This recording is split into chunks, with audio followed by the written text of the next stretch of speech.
તમને તાળી પાડવાની દે ને ઘડીક પાડતું છે પાછા મળશો હાથ અકોડવા અને આ બેનું 24 કલાક અમારી ધૂન શરૂ હોય તો આ બેનું ગોળતાલ વગાડતા હોય ખરેખર તો આપણે 12 ગાળાની અંદર આપણે પોતા મારતા હોય તો 2 વાર તો આપણે પોરો ખાવો પડે પણ આ બેનું એક ધારા ગોળતાલ વગાડે અને આ બેનું એક દિવસ પણ રજા ન હોય ગૌશાળા હોય ગૌશાળા ન હોય તો ધૂન હોય ધૂન ન હોય તો આ બેનું ગૌશાળા હોય અત્યારે કેટલો તડકો છે 42 ડિગ્રી તાપમાન હોય પણ આ 1:30 વાગ્યાના બેનું ગૌશાળા વ્યા જાય 4:30 ઘરે આવે ધૂન હોય ને તે દિવસે તમારે ગૌશાળામાં ખાધો પડે કે 24 કલાક બેનો ગૌશાળામાં હોય આપણે બાપા સીતારામ મંડળ આપણે છે ને મહિલા મંડળ ચેનલ અમારી છે એ ચેનલ તમે ખોલશો ને એટલે તરત તમારા બધા વિડીયો આવશે સેવા કરતા હશે એ બેનો બધા કેમ કે એની પાસે ઘરે બેઠા બેઠા લાઈક શેર ને સબસ્ક્રાઇબ કરજો કેમ કે એમાં કઈ ધનરાશિ આવે છે ને એ આ ગવલી ગાય માટે જ આપણે વાપરવામાં આવે છે બોલો ગૌ માતાની હે સસા દેખીને ધણી સાંભળે અને દેવા દેખીને દુઃખ જાય હે દર્શન કરતા મારી ગવલી ગાયના હે મારા પગના પાપ ધોવાય જાય હે દર્શન કરતા મારી ગવલી ગાયના હે મારા પગના પાપ ધોવાય જાય હે સિદ્ધિ ફાટશે ઉપર વાળાની અને વેળા થશે આપણે બધાને જવાની પાંચ સગા સંબંધીઓ ભેળા મળીને સમસી પાણી પાવાની હે લોટ પાણીનો લાડવો મેલશે અને જરૂર નહીં હોય તારે ખાવાની પાંચ પચીસા ભેળા મળીને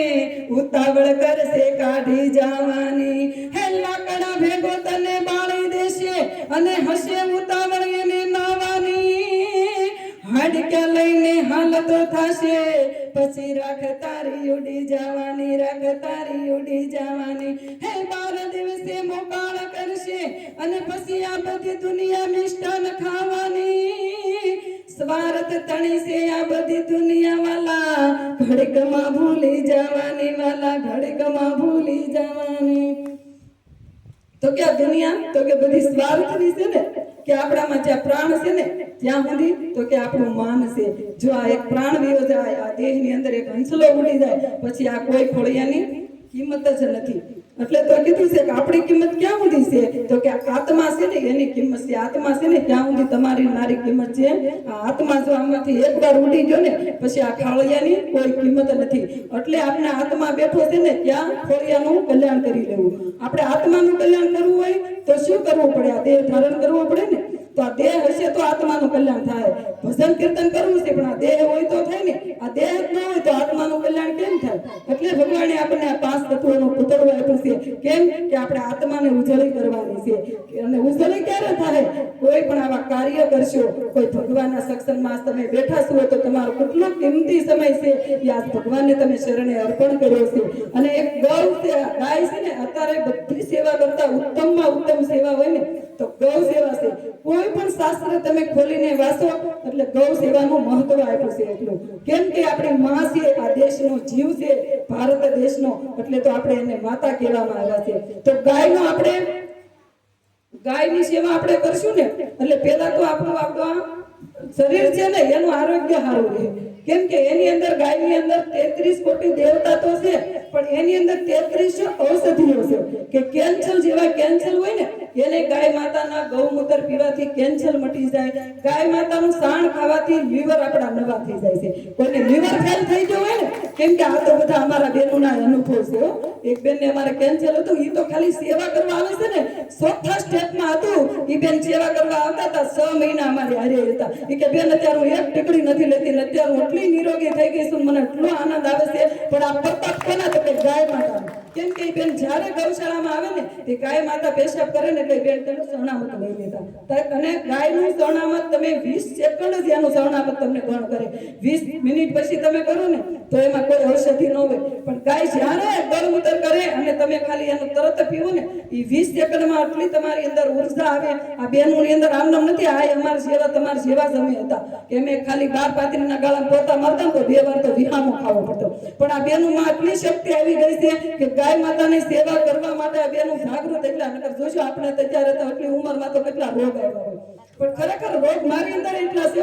હું ડોક્ટર ગમે ડોક્ટર કહી દઉં કે બેન તમારી એક નસ હાજી નથી કે તમને એટલો કફ છે મને કે તમને કઈ થાય અત્યારે કઈ નથી થતું પછી કઈ થાય તો એ કઈ ગેરંટી આપણી પાસે છે નહીં પણ અત્યારે તો કે મારા માથે ગાય માતાના આશીર્વાદ છે અમે 24 કલાક કામ કરીએ છીએ ઘર સંસારમાં બધા બેનું છે ઘર સંસારમાં કામ કરતા કરતા જે કિંમતી સમય વધે ને એ 3 કલાક રોજ બેનું ગાય માટે આપે છે ખરેખર સેવા કરવી ને તો આ કિંમતી સમય જેવી તો ક્યાંય સેવા જ નથી રૂપિયાનું દાન તો બધા કરીએ છીએ પણ સમય કોઈ પાસે અત્યારે નથી કેમ કે એટલો કિંમતી સમય છે એટલે કોઈ સમયનું દાન કરી શકે નહીં પણ આ બેનું એક આ ગાયનો ભગવો પહેર્યો છે ને અને આ બેનું એ ગાય માતાને વસન આપ્યું હતું કે હે ગાય માતા કે અમે તને એક ગૌશાળાની અંદર ખીલે બાંધી દેવું અને આજે ઘર ઘરના ઉમરા તારા માટે અમે ભટકશું પેલા આપણે આંગણે બહુ ગાયો હતી પણ અત્યારે ગૌશાળા થઈ ગઈ એટલે કોઈ આપણે આંગણે ગાય જોવા મળતી નથી પણ ક્યારે તો કે આપણે તો પેલા બે રોટલીઓ કરતા હતા પણ ખરેખર જો અત્યારે તો આપણે રોટલી કરાવીએ ને હું તો એમ કહું કેમ કે આપણે આંગણે ગાય આવતી જ નથી અને એના નિમિત્તે તમે રોટલી બનાવો ને પછી કઈ કચરામાં નાખો એ આપણે પાકના ભાગીદાર બની અને ટાઢી રોટલી પણ ગાય માતાને દેવાતી નથી કેમ કે ટાઢી રોટલી આપણે જ નથી ખાતા તો આપણી માને ક્યારે આપણે દેવાય એટલે હું તો એમ કહું બેનું તમે આ ગાયની અંદરથી લોણમાંથી મુક્ત થાવ હોય તો રોજના 5 રૂપિયા તમે ગાય માતા તમારો છોકરો માંગે તમે કેવા 5 ને 10 આપી દોસો પણ એક કે રોજ ઉઠીને એવો નિયમ કરો કે અમે 5 રૂપિયા ગાય માતાના નિમિત્તે અમે આ ઘરમાં જે કાંઈ અમને ભગવાન ધન રાશિ આપે છે એમાં અમે 5મો ભાગ તો કે ગાય માતે કાઢી મૂકશું કેમ કે આપણે હવે રોટલી તો એના બનાવતા નથી કેમ કે આપણે આંગણે આવતી નથી ગાય એટલે આપણે રોટલી રખડે એના માટે આપણે ન બનાવી પણ 5 રૂપિયા તમે એના નિમિત્તે કાઢી કોઈ એવું નથી તમે અમને જ આપો તમારી હાથે કોઈ તમારે મહિનાનું ભેગું થાય 2 મહિનાનું તમે જાતે ગૌશાળામાં જાઓ કેળા લેતા જાઓ અથવા ઘરે લાડવા બનાવીને લેતા જાઓ કે કોઈ નીણીના લઈ નાખી દો ખાંડની ગુણ લઈ અને તમારે હાથે ખવડાવો એ હાથે છે એટલું તમારી સાથે છે એમ અમારા બેનું તો જો જાગૃત છે તમે અમને 1 રૂપિયો આપશો ને અહીંયા અમારે 1 રૂપિયો ગાય માટે સગવડતા ઊભી કરવી જોઈએ કેમ કે અત્યારે બગદાણા પાસે લોંગા કર્મોદર ગામ છે તો એની 3 કિલોમીટર છે કર્મોદર ગામ બગદાણાથી તમે